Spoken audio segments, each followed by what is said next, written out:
Welcome to my channel. آج کی ہماری یہ کہانی ہے پرانے محل کا راز۔ تو چلیے کہانی شروع کرتے ہیں۔ کسی دور دراز کی بادشاہت میں ایک ستاروں بھری اور خوبصورت رات تھی۔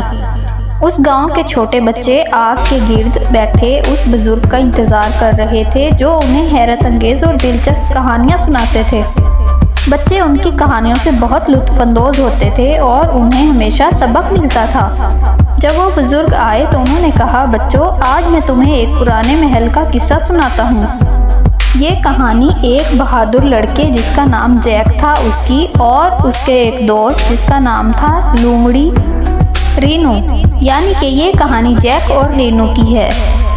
جیک اور رینو جنگل میں گھوم رہے تھے کہ اچانک انہیں ایک پرانا محل نظر آیا۔ وہ اس کے اندر گئے تو انہوں نے دیکھا کہ وہاں پر ایک پرانی میز پڑی ہوئی ہے۔ اس میز کے اوپر ایک پرانا کپ اور کمان رکھی ہوئی تھی۔ جب سورج کی روشنی ان چیزوں پر پڑتی تو اس کے سائے سے ایک سانپ کی شکل بن جاتی۔ جیک حیرت سے کہنے لگا، رینو، وہ دیکھو، دیوار پر ایک بڑے سانپ کی شکل بن گئی ہے۔ رینو نے قریب جا کر دیوار پر سائے کو دیکھا اور ہوشیاری سے کہنے لگا، یہ تو صرف ایک کپ اور کمان کا پرچھایا ہے۔ جیک جو کہ بہت ہی بہادر تھا، اس نے ایک لمحے کے لیے ڈر محسوس کیا اور اس نے کہا کہ اگر یہ واقعی سانپ ہوا تو پھر؟ رینو نے ہنستے ہوئے کہا اور اس کے کندھے پر ہاتھ رکھا اور بولا، اگر تمہیں اتنا ہی ڈر محسوس ہو رہا ہے تو تم کپ اور کمان کو ہلا کر دیکھو، اگر یہ واقعی سایہ ہے تو وہ بھی حرکت کرے گا۔ جیک نے ہمت جمع کی اور کپ اور کمان کو ہلایا تو پرچھایا ہلنے لگا اور سانپ کی پرچھائی غائب ہو گئی۔ جیک اور رینو دونوں ہنسنے لگے، اپنی بے وقوفی پر ان کو ہنسی آ گئی۔ اچانک انہوں نے کچھ آواز سنی۔ وہ آواز نیچے سے تہہ خانے سے آ رہی تھی۔ وہ آواز کی سمت چل پڑے اور دیکھنے لگے کہ آواز کس چیز کی ہے۔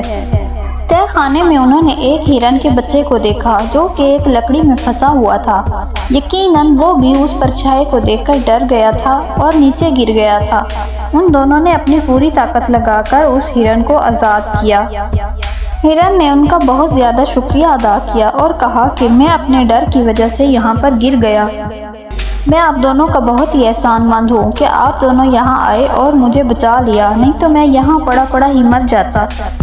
جیک ہنسنے لگا اور اس نے کہا، کوئی بات نہیں، ایسا ہوتا رہتا ہے، ہم بھی پہلے اسی طرح ہی ڈر گئے تھے اور اس کو بڑا سانپ سمجھ لیا تھا۔ اس کے بعد وہ تینوں دوست بن گئے اور تینوں مل کر جنگل میں رہنے لگے۔ تو دوستو، ہمیں اس کہانی سے سبق ملتا ہے کہ جو نظر آتا ہے بعض دفعہ وہ ویسا نہیں ہوتا۔ تو ڈر کو اپنی راہ میں رکاوٹ نہ بننے دو اور ہمیشہ نئے مواقع کی تلاش میں رہو۔ اگر ہم اپنے ڈر پر قابو پا لیں تو کامیابی ہمارا مقدر بن جائے گی اور ہم عقل اور ہمت سے اپنے ڈر سے قابو پا سکتے ہیں، کیونکہ ڈر کے آگے ہمیشہ جیت ہوتی ہے۔ شکریہ دوستو۔ اگر آپ کو میری ویڈیوز اچھی لگتی ہیں تو میرے چینل کو سبسکرائب کیجیے اور لائک اور کمنٹس کرنا مت بھولیے گا۔